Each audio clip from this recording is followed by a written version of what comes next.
মনোযোগ দেন। নন কগনিজেবল ফৌজদারি কার্যবিধির 155 ধারা, মনোযোগ দেন। ফৌজদারি কার্যবিধি 155 হচ্ছে আমলের অযোগ্য মামলার তথ্য। আমলের অযোগ্য, বাংলা হচ্ছে আমলের অযোগ্য। আচ্ছা, এখন আমরা কিন্তু আমলযোগ্য মামলার ওদিকে আমরা পড়ছি, পড়ছি না? 4-এর চ পড়ছি না? পরের শ্রেণীর সংজ্ঞায় গতকাল ক্লাসে পড়ছি। জি এদিকে স্যার। আমলের অযোগ্য জি 4-এর ঢ, স্যার। 4-এর ঢ না, আমলের অযোগ্য 4-এর ঢ না? স্যারের ড, স্যার এই স্যারের স্যার। একটা ড স্যার। হ্যাঁ, পার্থক্য কিন্তু আপনাদের পড়াই দিছি। তো এখানে দেখেন, এই কথা বলে কে ঝুঁকেই কথা বলা শুরু করে দেয়। মনোযোগ দেন, এই দুইটা সেকশন খুবই পরীক্ষা আসার মতো কোশ্চেন। সাদা মনোযোগ দাও, সারা জীবন লাগবে এইসব। এখন আমরা কিন্তু ওখানে আমলযোগ্য মামলার ক্ষেত্রে একদম এফআইআর করতেছি, ওখানে জিডি করার সুযোগ নাই। কিন্তু জিডি জিডি করবো কখন আমরা বলে দিচ্ছি, পিআরবি 243 বলছে কোন কোন সংবাদ জিডি হবে। ম্যাক্সিমাম সময় গুজব হোক, টেলিফোনে হোক, টেলিগ্রামে হোক, কনস্টেবল গ্রহণ করুক, যে কোনো এগুলো জিডিতে নোট দিবা। ব্যবস্থা না নিলেও জিডিতে নোট দিয়ে, জিডিতে নোট দেওয়াটা একটা মানে একটা হচ্ছে কি বলে এটাকে, অবডিরেট বা বাধ্যতামূলক। তো এই নন কগনিজেবল অফেন্স, থানায় যখন আপনি কোনো কিছু কি বলে, থানার আমলযোগ্য অপরাধের কোনো সংবাদ আসবে, কোন আমলযোগ্য মামলার আমলযোগ্য অপরাধের কোনো সংবাদ আসবে, অর্থাৎ এটা ম্যাক্সিমাম হচ্ছে জিডি হয়। যেমন 323 সাধারণ আঘাত, হুমকি, এরকম অনেকগুলা সেকশন আছে থানা, অনেক সেকশন আছে যেটা নন এফআইআর প্রসিকিউশন দাখিল করি আমরা। মনোযোগ, যে এই আমলযোগ্য অপরাধ সংবাদ আসলে কি কি করণীয়, ভেরি ভেরি ইম্পর্টেন্ট। আমলযোগ্য মামলার সংবাদ তদন্তের প্রক্রিয়া কি, পরীক্ষা আসবে। অথবা জিডি তদন্তের প্রক্রিয়া কি, থানায় যদি কোনো আমলের অযোগ্য সংবাদ আসে কি ব্যবস্থা নেওয়া হবে। একদম এটা এএসআই দের যারা এএসআই হিসেবে যারা থানায় জয়েন করবেন, দেখবেন এটা আপনারা অনেক প্রসিকিউশন দিচ্ছেন, এই 155 তাদের জন্য ভেরি মানে ইম্পর্টেন্ট। আমি এই প্রশ্ন উত্তরটা আপনাদের গাইডে দেখবেন দুই ভাবে উত্তর দিচ্ছি, একটা শর্ট করে দিচ্ছি আর একটা একটু ইলোবরেট করছি, যে আমরা থানা লেভেলে প্র্যাকটিক্যালটা করি। এই ধারার মূল প্র্যাকটিক্যালটা আপনাদের ঘটনাটা বলি। এইটা যদি থানায়, যখন থানায় আমরা যখন জিডিটা নেয় 506, 323 বা 506, ওই সময় 470, মানে যেগুলো নন এফআইআর সেকশন, যে 172, 173, যেগুলো হচ্ছে প্রসিকিউশন দেওয়া যায়, 187। আচ্ছা, তো যাই হোক, আমি 506 দ্বারা যখন একটা হুমকি সংবাদ থানায় আসবে, প্রথমত কাজটা হচ্ছে থানায় ডিটি অফিসার যিনি থাকবেন তিনি ঘটনার সময় এটা জিডি করবেন। একটা জিডি করবেন, একটা একটা ফর্ম আছে, একটা এখন আপনারা অনলাইনে করেন।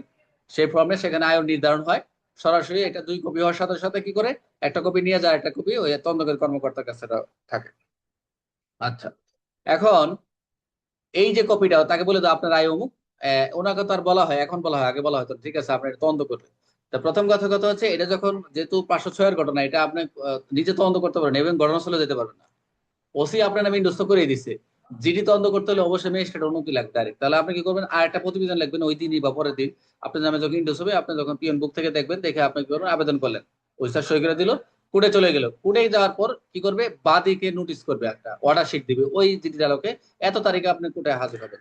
একদিন পর, 2 দিন পর, 3 দিন পরে যখন কোর্টে হাজির হবে, তাকে বাদী যখন সরাসরি যাবে, যা জিজ্ঞেস করবে ম্যাজিস্ট্রেট যে আপনি কি কি বলেন, আপনি 506 কেন করছেন, বা আপনার কি সমস্যা, বলবে আমাকে এই কারণে হুমকি দিচ্ছে, জাস্ট হুমকির কথা বলে। তো ইনি কি করবেন, আরেকটা ডেট দিবে, ডেট দিয়ে বলবে এটা কারে দিবে, যে আপনি হ্যাঁ পারমিশন দেওয়া হলো, ঠিক আছে আপনার বক্তব্য শ্রবণ করলাম। আয়োগে কি করবে, এই যে অনুমতি দিল, এই অনুমতির কপিটা আবার থানায় কি করবে, পাঠাবে ওই জিডির এগেনস্টে। যেটি পাঠায় তারিখ দিবে যে এত তারিখে আপনি তদন্ত প্রতিবেদন প্রেরণ করুন। পুলিশ কি করবে, ওই যে আবার এই তদন্তের কপিটা পাওয়ার সাথে সাথে, আদেশ পাওয়ার সাথে সাথে পুলিশ ঘটনাস্থল যাবে, খসড়া মানচিত্র করবে। এগুলো জিডির ক্ষেত্রে এত কিছু করে না। আমলযোগ্য মামলার যে তদন্ত প্রক্রিয়াটা করছেন, ঘটনাস্থল জিজ্ঞাসাবাদ করবে। কিন্তু আসতেছি যে আপনি সবই করতে পারবেন, কিন্তু একটা জিনিস করতে পারবেন, সেটা হচ্ছে গ্রেপ্তার করতে পারবেন না। এই জিডির ক্ষেত্রে একটাই, যে কাউকে গ্রেপ্তার করা যাবে না। তা আপনি ওখানে খসড়া মানচিত্র করলে করলেন, না করলে নাই, সমস্যা নাই। আপনি ওখানে গিয়ে আসামিদের যে সাক্ষীদের যে জিজ্ঞাসাবাদের বিষয় থাকে, আপনি 161 আপনি নিবেন নিজের মতো করে, এই ঘটনায় উনি করছে কিনা, আসলে কি মারছে কিনা। বুঝতে পারছেন? তোমার কথা আছে, এখানে একটা কথা আছে, আরেকটা বিষয়। এই ক্ষেত্রে আসামি কয়জন আছে, যে একটা জিডিতে আসামি কয়জন, বাদী বিবাদী করছে কয়জন, খেয়াল করতে হবে। সর্বোচ্চ 5 জন দেওয়া যাবে, 5 জন দিলে আমলযোগ্য হয়ে যাবে। অবশ্য 5-এর নিচে 4 জন, 1 থেকে 4 পর্যন্ত দিতে পারবে, 4 জনের প্রসিকিউশন দিতে পারবে। তা আমরা দিছি 1 থেকে 4 জনের দিচ্ছি, বিভিন্ন ক্ষেত্রে জমি জমার সঙ্গে 4 জনের প্রসিকিউশন দেওয়া হয়েছে। তাহলে আপনি কি করলেন, ওই আমলযোগ্য মামলা তদন্তের মতোই আপনি কি করবেন, শুধু গ্রেপ্তার ব্যতীত আপনি কি করলেন, তদন্ত করলেন। তদন্তের যে সিস্টেমটা, আপনার প্রক্রিয়াটা, সেই তদন্ত কার্যক্রম শেষ করলেন, সাক্ষীটাকে নিলেন, ঘটনাস্থল পরিদর্শন করলেন। এখন আপনি কিন্তু আদালতে কিন্তু ঘটনা যদি সত্য হয়, সত্যতা পাইলে একটা প্রসিকিউশন দাখিল করবেন।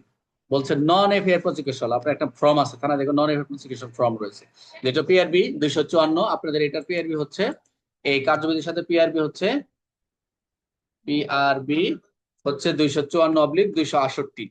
এইটাতে 254/268 কি করবেন, একটি আদালত গ্রহ্য নয় এমন মামলা তদন্ত, অর্থাৎ এটাকে এফআইআর প্রসিকিউশন দাখিল করবেন এই পিআরবি কার্যবিধি যে সেকশনে।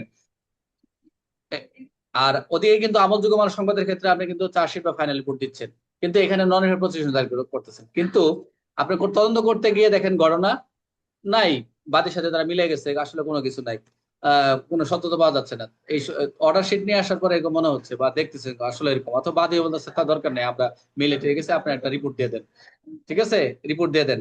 আচ্ছা, এরপর একটা কথা বলবো, মনে রাখেন আমি এই সংক্রান্তে। তখন কি করবেন, তারপরেও প্রসিকিউশন তো দিবে, যদি সত্যতা পান দিলেন, যদি যদি সত্যতা নাও পান তাও একটা রিপোর্ট দিলেন, শূন্য প্রতিবেদন, সেটা বলা শূন্য প্রতিবেদন, যে ঘটনা আমি ঘটনা তদন্ত করলাম, দেখলাম এই যে সরজমিনে আমি ঘটনা ওসি আমার নামে হাওলা করে আমি থানার আগে গমন করলাম, সঙ্গে ফোর্স সহ ঘটনা এই পাইলাম। পরপর দেখা গেল বাদীর সাথে জিজ্ঞাসা, আশপাশ জিজ্ঞাসা তারা স্থানীয়ভাবে এই ধরনের ঘটনা ঘটনায় অথবা তারা নিজের আপোষ মীমাংসা হয়েছে, যে বিষয়টি পরবর্তী ব্যবস্থা করার জন্য প্রেরণ করা হলো, অথবা কোনো কিছু না পায় শূন্য প্রতিবেদন দাখিল করা হলো, জাস্ট নিজের মতো করে নিয়ে লিখে জমা দিলেন, শেষ। এই হলো এই হলো বাস্তব প্রক্রিয়া। এখানেও তাই, এখানে 3টা সেকশন, এখানে যেটা আপনারা দেখছেন 155 3টা বিষয় বলছে, এই পরীক্ষা যদি আসে আমলযোগ্য তদন্ত প্রক্রিয়া এই 3টা লিখলেও হবে। আর আমি যে বললাম মোটামুটি স্টেপ বাই স্টেপ লিখে দিলেও মার্ক পাবে।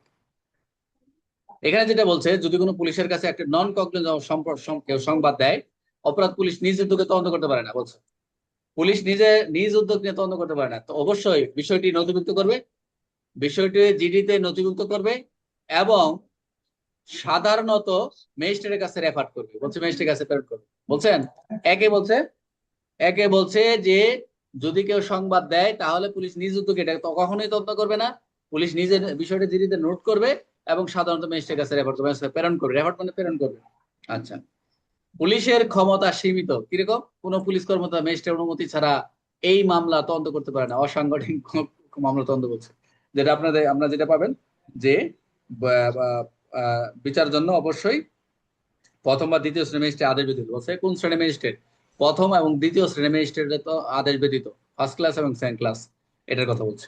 3, যদি ম্যাজিস্ট্রেট তদন্তের অনুমতি দেয় তাহলে পুলিশ অফিসার সেই তদন্ত করতে পারবে এবং ওয়ারেন্ট ছাড়া গ্রেপ্তার করার ক্ষমতা নেই। সবই করতে পারে কিন্তু ওয়ারেন্ট ছাড়া, এটা আপনি চাইলে আপনি অ্যারেস্ট করবেন, করার সুযোগ নেই, এটা বলে দিচ্ছে। বুঝতে পারছেন, এই হলো 3টা পয়েন্ট। উদাহরণ হচ্ছে, একজন অভিযোগ জানালো তার প্রতিবেশী তাকে ছোটখাটো কুৎসা রটাচ্ছে, এটা একটা অসাংগঠনিক মানে একটা আমল যোগ্য, পুলিশ অফিসে বিষয় নথি করবে এবং অভিযোগের ম্যাজিস্ট্রেটের কাছে রেফার করবে। ম্যাজিস্ট্রেট অনুমতি দিলে পুলিশ তদন্ত করতে পারবে, কিন্তু সেই সময় ওয়ারেন্ট ছাড়া কাউকে গ্রেপ্তার করতে পারবে না, সুযোগ নাই, কোনো সুযোগ নাই। আচ্ছা, তাহলে আমরা 155 3টা অপশন। প্রথম হচ্ছে জিডিতে নোট করলো, ম্যাজিস্ট্রেটের কাছে যাইতে বললো। আর তদন্তের ক্ষেত্রে যে অবশ্যই তদন্ত করবে না, কারণ কোন শ্রেণীর ম্যাজিস্ট্রেট, প্রথমে দ্বিতীয় শ্রেণীর ম্যাজিস্ট্রেটের অনুমতি ছাড়া। আর 3 বছর তদন্ত করবেন, যদি অনুমতি পাওয়া যায় তদন্ত করবেন, এবং কিন্তু কথা হচ্ছে কাউকে ওয়ারেন্ট ছাড়া কাউকে গ্রেপ্তার করা যায়। তবে আমল অযোগ্য মামলার ক্ষেত্রে যদি ওয়ারেন্ট হয়, এই যে প্রসিকিউশন দাখিল করলেন, কোর্টে যখন যাবে সমন দিল, সমন যদি হাজির না হয় ওয়ারেন্ট দিয়ে দেবে, এই ওয়ারেন্ট বলে যদি কাউকে 506 323 আপনি কি করবেন, অ্যারেস্ট করে চালান দিতে পারবেন, ওয়ারেন্ট ছাড়া পারবেন। এই ছিল মোটামুটি 155। 155-এর ক্ষেত্রে মোটামুটি এমসিকিউ আছে, আপনি একটু দেখে নেবেন, এখানে আলোচনা করার বিষয় না, অন্য সেকশনে যাব।